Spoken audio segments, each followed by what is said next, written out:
Mais c'est qui lui? Salut les batteurs débutants. Alors là, franchement, j'ai l'immense, vraiment privilège et joie de pouvoir être chez Laurent. Plaisir partagé, ravi de t'accueillir Magali. Et alors, on va papoter un petit peu batterie, tout ça, et surtout, on va pouvoir discuter un peu de les coulisses de batterie en ligne, un petit peu. Et voilà. Donc c'est Mag de batteur débutant, et j'espère que vous allez autant apprécier cette conversation que le plaisir que j'ai d'être exactement ici sur cette chaise en ce moment. Allez, c'est parti. Laurent, on est chez toi. On est vraiment chez toi. Oui, vraiment chez moi. Voilà. Et c'est la première fois qu'on se rencontre en vrai. Ouais. Alors qu'on se connaît depuis plus de 5 ans, vous nous connaissez peut-être, Blog Batteur Débutant, toi tu as commencé 6 mois avant moi je crois, quelque chose comme ça, et puis après généralement ceux qui étaient sur Batteur Débutant, c'était sur Batterie en ligne, mais nous on s'est écrit 2-3 petits mails et tout comme on disait, mais Et puis on se suit l'un l'autre. Ouais. Voilà, et donc Laurent de Batterie en ligne avec Magali de Batteur Débutant pour la première fois dans le même cadre. Et ouais. Sous un super arbre. Oui. Génial. Bon, alors pour ceux qui connaissent pas trop ton parcours, on va aborder ça un peu après. Mais alors, moi, la première question que j'aime bien poser à tous ceux que j'interviewe, c'est une question qui n'est pas piège. Mais en général, tout le monde s'en souvient. C'était quoi ta toute première batterie? Ah oui.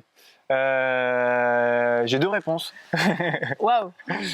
Ma toute première batterie, j'aime bien dire la première réponse, c'était un gros carton avec un petit tambourin. Et parce que mon frère, il avait eu pour un Noël une guitare électrique. Et donc moi, pour l'accompagner, je m'étais mis, ce que je disais, le carton, le tambourin. Je tapais avec des règles en bois que j'avais chopées dans l'armoire de mon père quelque part, et puis voilà, j'avais mes 2 baguettes comme ça. Ça, c'est quelque part, j'aime bien dire que c'est ma première batterie parce que c'est là que tout démarre, quoi. Ouais. Le plaisir de jouer des rythmes et d'accompagner. Déjà, c'est un peu comme du jeu en groupe alors qu'on était super jeunes. Tu jouais en même temps que ton frère en même temps, voilà, sur tes cartons. Et on faisait des concerts devant nos parents comme ça, regardez, on s'amusait. À quel âge? Alors moi, je devais avoir 11 ans là, je pense, parce que justement c'est le Noël d'après que j'ai reçu ma première batterie, qui était une batterie La Baguetterie. Je sais pas si, elle avait pas de marque, en tout cas c'est la batterie distributeur de La Baguetterie. Et là, la petite anecdote au passage, c'est marrant parce qu'à l'époque j'étais pas mal branché jeux vidéo. J'avais une Game Gear, c'était la concurrente de la Game Boy, mais un peu plus tard chez Sony. Et j'étais fan de cette Game Gear, et mes parents, en gros, ils m'ont dit, si tu veux avoir ta batterie, nous, on peut pas te la payer en entier. Donc, pour avoir ma première batterie, quelque part, symboliquement, j'ai vendu, pas symboliquement, j'ai vendu ma Game Gear pour pouvoir avoir cette batterie. Donc, j'ai quitté un peu les jeux vidéo pour me lancer dans la musique, même si après, j'ai continué de jouer un peu aux jeux vidéo quand même. Ouais. Mais voilà, quoi. Ouais. C'est marrant, il n'y a jamais personne qui oublie sa première batterie. Ah ouais. Même si je sais pas si toi tu as eu beaucoup de batteries dans ton parcours, mais même parmi, on va dire, les grandes stars, ils oublient jamais leur première batterie. Et c'est comme peut-être la première voiture, j'en sais rien. Ouais. Tout à fait. Ok. Alors là, t'es à la tête de Batterie en ligne, c'est un blog sur la batterie qui marche assez bien, etc. Et donc, avant de lancer Batterie en ligne, t'étais prof plutôt traditionnel, en présentiel, quoi. Pourquoi passer, c'est quoi le switch pourquoi passer en ligne, quoi, en fait? Ouais, en fait, pour préciser le truc, j'ai démarré un peu les 2 en même temps, avec un petit peu d'avance pour les cours en présentiel, sachant qu'on n'en a pas parlé. Moi, j'ai un parcours totalement atypique. Avant, j'étais dans l'informatique, donc j'ai travaillé pendant 5 ans en tant que développeur, mais la batterie, ça a toujours été ma passion qui est restée tout ce temps-là. Et donc, reconversion totale, où là, je décide à la fois de donner des cours en présentiel. Et à l'époque, donc pour répondre à ta question, batterie en ligne, pour moi, tout simplement, c'était une façon avant tout de me faire connaître pour les cours en présentiel. Il y en a d'autres qui font ça, souvent, qui ont une chaîne YouTube pour ensuite faire venir des élèves. C'est comme ça que ça a commencé vraiment. Et voilà, mais après, donc les cours en présentiel, ça a très bien marché tout de suite. C'est pas très compliqué, on va dire. C'est pas le sujet de la vidéo à faire partir. Ça a très bien marché, c'était super, mais j'ai vu qu'en fait, cette espèce de transition où il y avait un énorme potentiel à développer la partie en ligne. Par exemple, pour moi, là je vais parler avec mon cœur, c'est le fait de toucher tout de suite plus de monde. Avec les cours présentiels, on aide une personne, puis une autre, puis une autre. Parmi toutes les personnes qui viennent chez nous, il y a des passionnés, donc ça c'est super.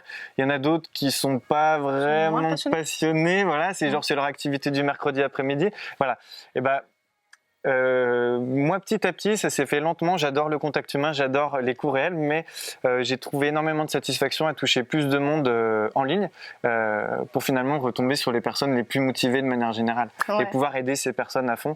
Et puis je crois aujourd'hui, pour répondre à ta question aussi, que en fait, moi aujourd'hui je mets plus d'efforts pour rendre mes vidéos claires, nettes et précises avec des partitions, tout ce qu'il faut pour que les personnes qui regardent mes vidéos aient tout ce qu'il faut pour travailler ça. Je mets finalement plus d'efforts dans mes vidéos que ce que je faisais dans mes cours.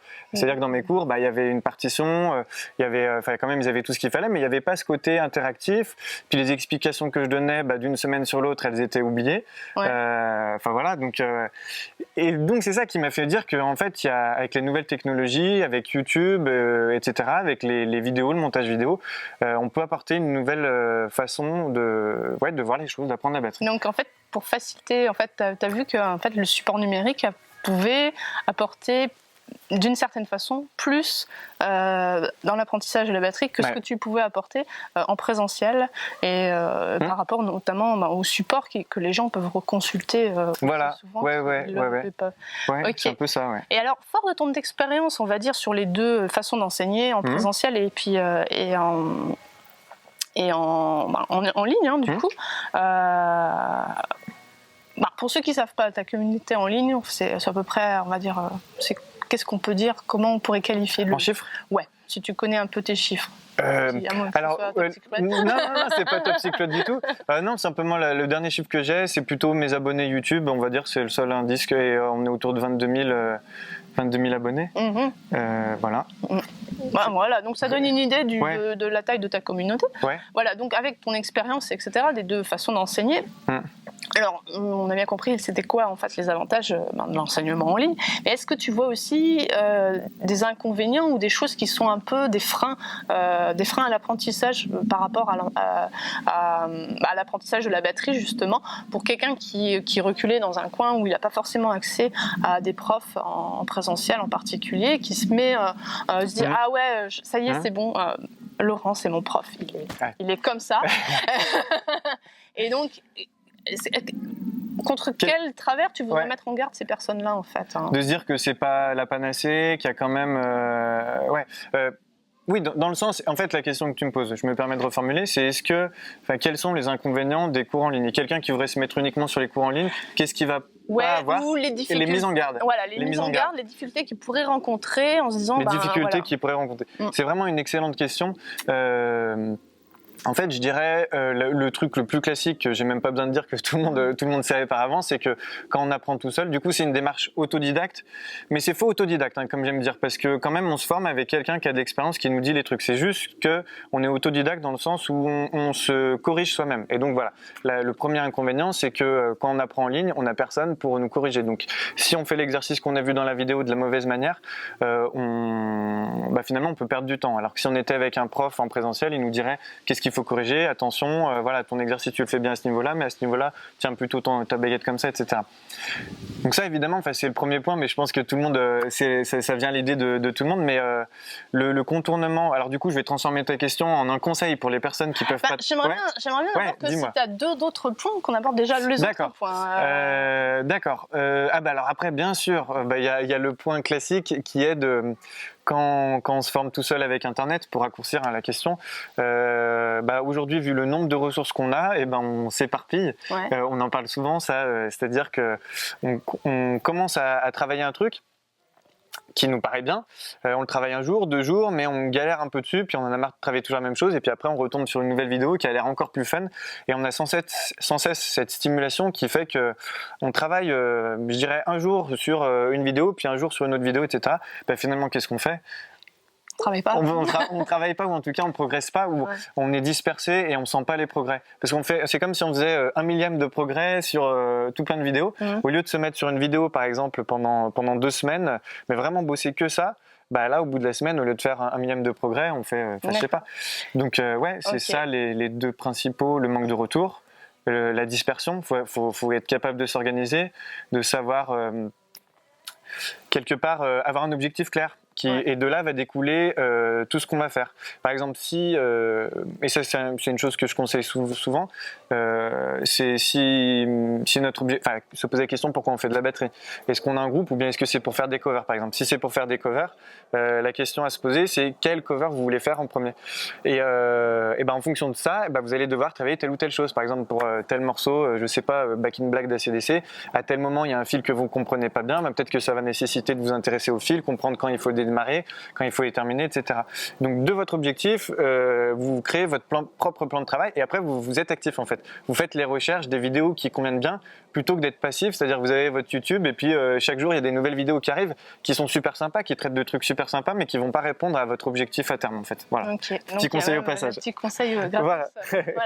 Très super. Donc en fait, si je résume, on est à le fait le manque de retour et le fait que c'est très facile de se disperser. Ouais. Et donc tu as déjà abordé un peu le point de comment réussir à limiter cette dispersion. Voilà. Ouais. Et pour le manque de retour alors pour le manque de retour, c'est très très simple. En fait, c'est le premier conseil pareil que je vais donner pour ceux qui apprennent la batterie tout seul, c'est que vous pouvez vous faire confiance même si vous débutez et pour avoir des retours, il suffit juste de vous filmer et de vous réécouter par la suite. Alors ça, vous allez l'entendre, vous allez zapper cette vidéo, vous n'allez jamais le faire. Je le sais, personne ne le fait, sauf peut-être 1 ou 2 personnes qui vont regarder cette vidéo qui vont vraiment le faire. Et je pense, Magali, toi, ça t'est arrivé voilà. Quand on fait des vidéos, on progresse. Voilà. Repassez le vous. Quand on n'est pas obligé de faire des vidéos, même si la vidéo, ça va vous donner, on va dire, un niveau de retour sur votre jeu que vous n'aurez pas, par exemple, si vous n'enregistrez qu'avec le son. Et c'est vrai que faire le passage d'enregistrement vidéo, ça peut être un peu effrayant. Parfois, on se dit « j'aime pas m'enregistrer », etc. C'est pas dans le but de diffuser dans le monde, de devenir une superstar de YouTube dans la vidéo. C'est juste pour pallier au fait que vous n'avez pas de retour.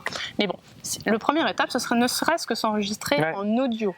Et vous n'avez pas idée du nombre de personnes qui ne s'enregistrent jamais en audio, en s'imaginant être des dieux de la batterie.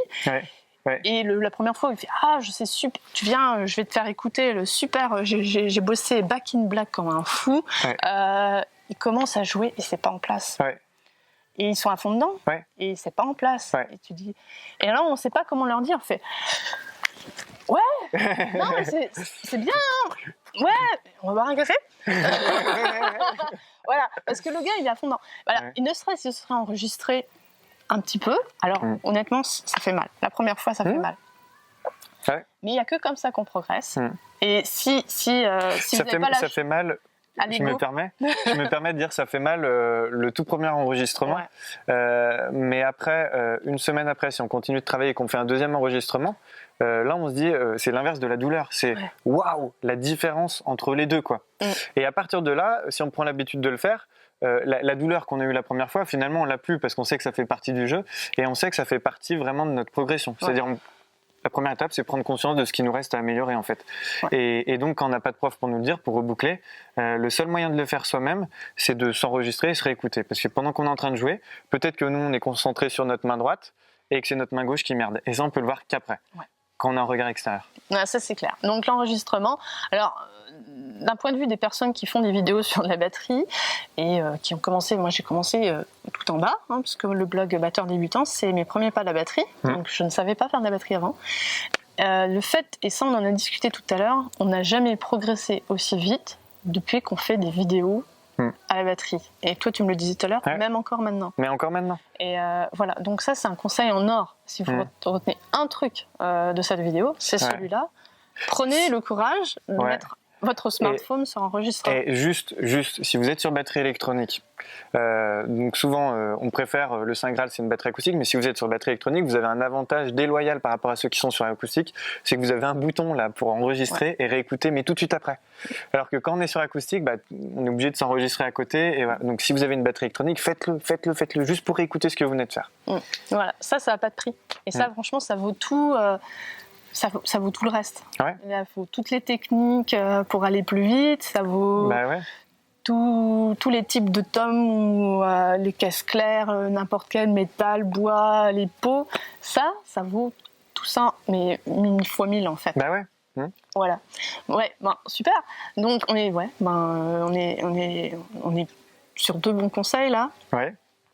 Et alors, moi, il y a un autre truc, parce que quand on est passionné, c'est facile. Ouais. Enfin, je veux dire, quand on se lève et qu'on on respire batterie, on mange batterie, tout ce qui est, on va dire, pas batterie est dans notre chemin, c'est limite frustrant. Mais parfois, on est tous à des niveaux différents, on va dire, dans notre... degré de passion. Degré de passion, je dirais cheminement. Ouais. On pourrait être, par exemple, il y a, moi,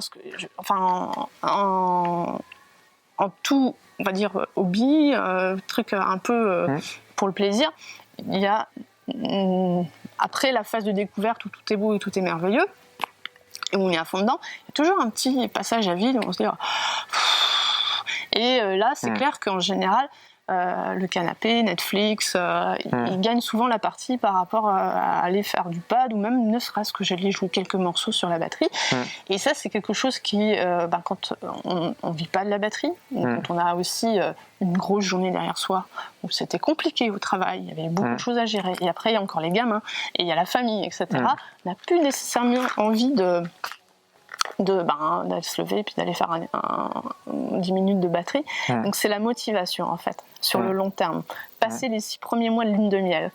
Alors, toi, je sais pas quand elle va terminer ta question, mais elle va être impossible pour moi de répondre, mais je la vois venir. Mais je l'aime bien, celle-là. Je l'aime bien parce que, qu'est-ce que tu peux conseiller? Parce qu'en fait, en général, si vous regardez cette vidéo, vous êtes probablement soit déjà des passionnés.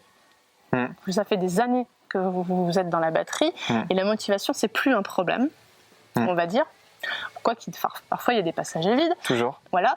Ou alors, vous êtes dans la phase lune de miel, et alors là, tout est beau et tout merveilleux. Et vous ne comprenez pas la question, du coup. Et j'aimerais bien vous mettre en garde, encore une fois, parce que quand on commence la batterie, c'est vraiment génial. Moi, j'aimerais bien revenir en arrière quand je commence à la batterie, parce que c'était tout émerveillé. Et comment faire pour rester motivé, passer à travers la traversée du désert de la motivation, ou on va dire pendant 6 mois, peut-être plus longtemps, où c'est malheureusement la période où la plupart des batteurs raccrochent les baguettes, où la batterie commence à prendre la poussière et à servir de meuble pour mettre des trucs dessus. S'il y a trop de poussière, c'est un signe. C'est un bon indicateur de retracer le nombre de jours où vous n'avez pas joué de batterie en fonction du niveau de poussière. Ouais, mais enfin, là, moi, je serais moins sévère que toi, parce que en fait, des fois, ça m'arrive quand même dans une semaine. Si c'est très sale, si tu as fait ménage, tu as la poussière. Bref, je ne suis pas très ménage, tout simplement. Voilà. C'est pour ça qu'il y a la poussière. Voilà, donc des conseils pour justement se préparer à cette baisse de motivation. Je vais donner une réponse qui conviendra pas à tout le monde, parce que chacun est différent. Simplement, moi, ce que j'essaie de véhiculer sans cesse comme message, c'est de se faire plaisir. Parce que tant qu'on se fait plaisir et qu'on n'a pas l'impression de faire des efforts, on se fait plaisir. Enfin, ça paraît con ce que je dis, mais voilà. Moi, c'est ma réponse un peu à tout. Mais après... déjà, c'est important. Je le redis, c'est de se faire plaisir. C'est-à-dire voir quand on est bloqué, par exemple, ou quand on n'est pas motivé, reprendre un objectif qui nous fasse vraiment plaisir, ou tout simplement, si vraiment on n'a pas envie de travailler à ce moment-là, nos rudiments ou je sais pas des exercices, qu'on fasse des morceaux qui nous fassent plaisir, qui ne demandent aucune volonté, mais qui nous laissent dans le bain en fait. Je vais me reformuler.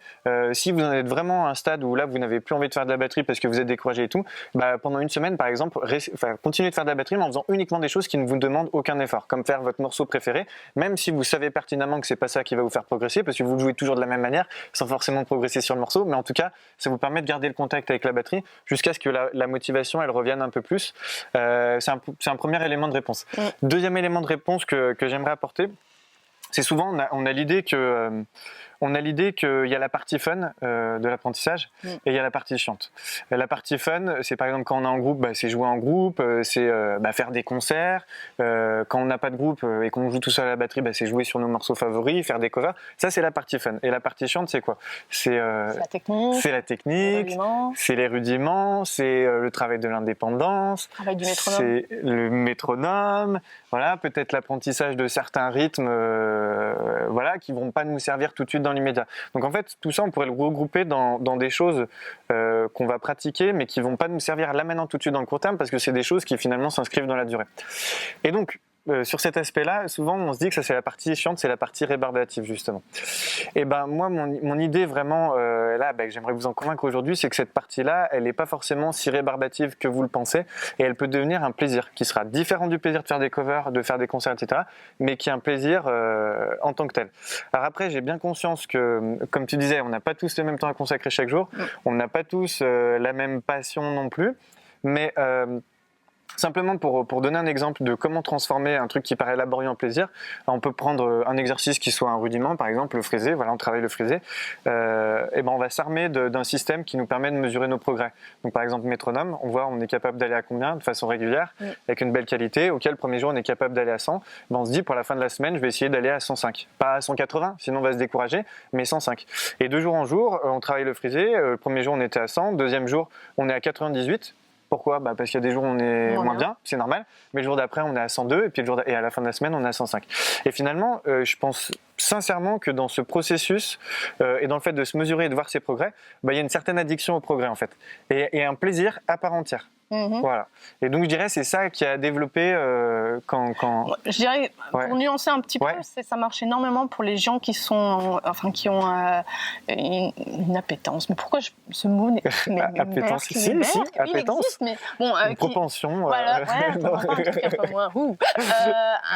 Une tendance à marcher un peu au dépassement de soi-même, un peu la compétition. Ça marche beaucoup bien avec ces gens-là.